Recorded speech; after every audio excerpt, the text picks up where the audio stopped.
शहादा येथे आग लागल्याने मोठे नुकसान। शहादा शहरातील प्रकाशा रस्त्यावरील व्यापारी संकुलातील गाड्यांना अचानक आग लागल्याने मोठे नुकसान झाले।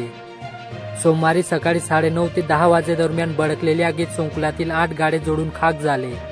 यामुळे गाड्यातील दुकानामधील इलेक्ट्रॉनिक वस्तू, गाड्यांचे स्पेअर पार्ट, मोटारीचे नुकसान झाले। शॉर्ट सर्किटमुळे ही आग लागल्याचा अंदाज आहे। प्रकाशा रस्त्यावरील मनीष पेट्रोल पंपासमोर हितेंद्र खुशाल पाटील यांच्या मालकीचे व्यापारी संकुल आहे। या व्यापारी संकुलात 8 गाड्या आहेत। सोमवारी सकाळी 9:30 ते 10 वाजेच्या सुमारास या कॉम्प्लेक्समधील दुकान नंबर 3 या गादी कुशनाच्या दुकानातून अचानक धूर निघू लागला। हा धूर नेमका कुठून येतो याची तपासणी करण्यासाठी दुकान मालक धावले असता काही क्षणात दुसऱ्या दुकानातून आगीच्या ज्वाळा निघू लागल्या। काही क्षणात आगीने रुद्ररूप धारण केल्याने ती आजूबाजूच्या दुकानात पसरली व अवघ्या काही मिनिटातच संपूर्ण व्यापारी संकुलातील 8ही दुकाने जळून खाक झाली।